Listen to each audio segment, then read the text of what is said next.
Nama Harry Maguire akan kembali menjadi sorotan ketika Man United bertandang ke markas Tottenham Hotspur hari Sabtu ini ya, tanggal 30 Oktober ya, jam 23.30. Nama Harry Maguire kenapa menjadi sorotan? Karena ketika dia sejak dimainkan melawan Leicester, kemudian Atalanta, dan terakhir ketika lawan Liverpool kalah 0-5, seolah-olah semua gol, lagi-lagi seolah-olah semua gol yang bersarang ke gawang Man United itu ada peran Maguire di situ. Baru sembuh dari cedera, yang waktu lawan Leicester kan kita semua menyangka udahlah nggak mungkin dia dipaksain main bareng Varane yang juga cedera. Tapi dimainin sama Ole. Nah, sorotan gue di What with West kali ini adalah betapa beratnya beban Harry Maguire sebagai kapten tim, bermain tidak dalam kondisi terbaik, hasilnya juga nggak bagus. Lawan Atalanta 0-2 dulu kalah, tertinggal dulu baru bisa menang. Hasilnya nggak baik. Peran dia di situ juga besar dalam kebobolan gawang Man United. Lalu kondisi dia sebagai kapten harus melihat sejumlah pemain mulai bersuara. Nah, belakangan kan kalau kalian baca-baca di berita di Inggris, mulai tuh dia muncul ke permukaan, meredam situasi, karena Ronaldo sudah menunjukkan ketidaktahannya emosinya dalam pertandingan melawan Liverpool. Paul Pogba juga lepas dari kartu merah yang dia dapat dan dia tidak bisa main lawan Spurs, tapi dia sudah mulai bersuara ke media. Nah, sebelum Harry Maguire muncul ke permukaan, Ronaldo duluan yang dihajar oleh wartawan dalam soal kondisi situasi di Man United. Nah, Ronaldo bersuara soal pentingnya kebersamaan, pentingnya bersatu di belakang Ole, mendukung Ole. Ronaldo kapten bukan. Nah, di sini peran Maguire seolah-olah di take over nih, diambil sama Ronaldo. Makanya gue bilang tekanan kepada Harry Maguire di laga belakangan ini akan semakin berat. Sudah performanya yang menurun, menurut gue tidak dalam kondisi terbaik setelah cedera. Kemudian dia harus menjadi kapten yang dia penghubungkan antara manajer, pelatih oleh Gunnar Solskjaer dengan pemain. Dia harus menjembatani komunikasi yang efektif. Kalau ada muncul luka-luka yang sebelumnya gue katakan kekalahan itu menimbulkan luka itu menimbulkan bekas. Nah, luka seperti apa? Kalau ada luka yang berbentuk ketidakpercayaan pada manajer, pada pelatih, bukankah kapten yang harus meredakan itu semua, yang memperbaiki itu?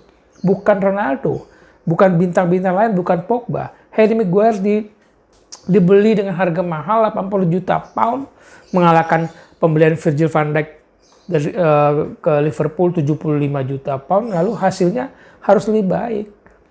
Nah, kita lihat ya, pertahanan Man United akan mendapat ujian dari Spurs.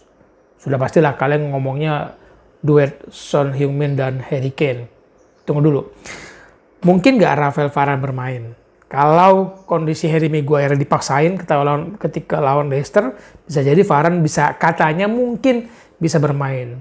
Varane musim ini sudah bermain 5 kali di IPL, 3 kali menang, sekali seri dan sekali kalah. Seri dan kalah itu mainnya di Old Trafford ya. Jangan lupa lawan Aston Villa kalahnya. Nggak ada Paul Pogba. Terus Spurs bukan tim yang menurut gue bukan tim yang aktif agresif melepaskan tembakan. Jadi harusnya pertahanan Man United tidak terlalu akan dibombardir. Tapi efektivitasnya, nah, runut gue lihat ya data statis dari Premier League. Tim yang paling banyak melepaskan tembakan hingga pekan ke-9 ini adalah Liverpool dengan 185 tembakan dan 69-nya on target. Di peringkat kedua ada Man City, tumben ya, Man City kalah dari Liverpool, Man City 165, peringkat 3 itu MU 150. Berapa on target MU? Katanya 52, berarti persentasenya bisa mencapai 34-35%. Itu mereka 3 Man United ya, 3 Liverpool, Man City, Man United. Di mana Spurs, di mana Tottenham Hotspur mundur terus sampai peringkat 19. Dari 9 pertandingan, Tottenham Hotspur hanya melepaskan 94 tembakan. 94 tembakan bandingkan dengan Man United yang 150, tapi efektivitasnya Man United 35%, 34 sampai 35%. Spurs itu efektivitasnya itu mencapai 42%, 42%. Jadi 94 kali melepaskan tembakan, on targetnya 40. Lebih efektif mana? Efektif Man United atau efektif Spurs? Banyakan MU lepas tembakan. Nah, kita lihat head to head kedua tim. Karena ini bebannya lagi-lagi, gue bilang ini sorotannya ke Maguire. Dalam 58 duel terakhir di Premier League, Spurs emang nggak banyak menang, hanya 10. Bandingkan dengan, mana catatan gue? Oh ya, bandingkan dengan MU yang menang 36 kali. Tapi jangan lupa, musim lalu kekalahan telak. Nah, kekalahan telak di Old Trafford 1-6 itu berbekas loh. Bekasnya tuh mirip-mirip lah. Oke lah, lawan Liverpool kalahnya 0-5. Lawan Spurs di Old Trafford 1-6. Waktu itu Son Heung-min cetak 2 gol, Harry Kane cetak 2 gol, si Anthony Martial pakai kartu merah gitu ya. Padahal unggul duluan loh si MU kan dari penalti Bruno Fernandes. Lalu kekalahan 1-6 itu dibalas di markas Spurs, menang 3-1 MU lewat Fred, Cavani, dan Greenwood. 3 pemain itu masih ada loh di lini MU sekarang. 1 gol dari Spurs siapa waktu itu? Lagi-lagi Son.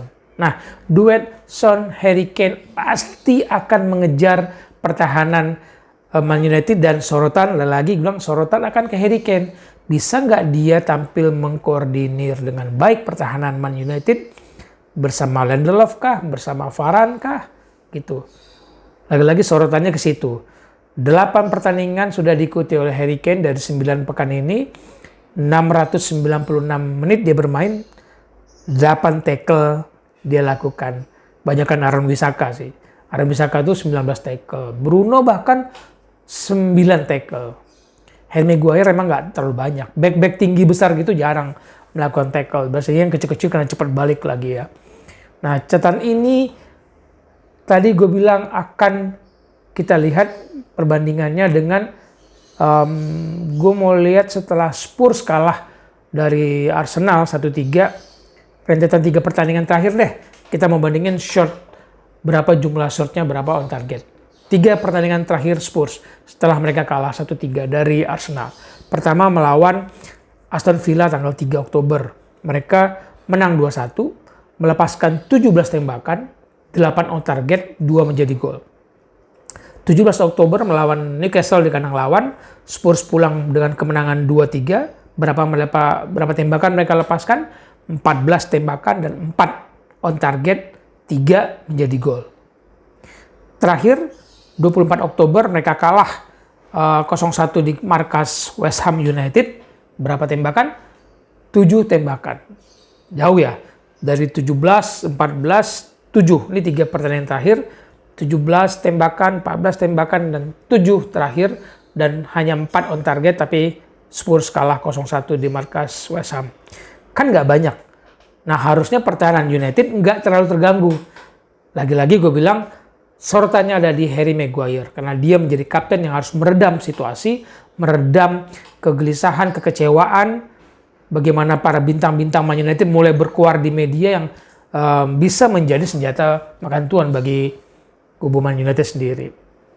Seperti kata pepatah ya, kekalahan 0-5 dari rival utama itu nggak mudah dilepaskan, nggak mudah dihapuskan.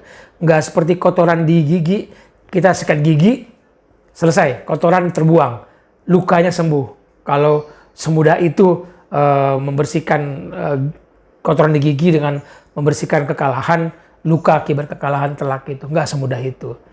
Nah, sorotannya adalah kepada Harry Maguire. Lagi-lagi sorotan gue di What with West ini adalah di Harry Maguire, karena Ole memaksakan Maguire bermain ketika baru sembuh.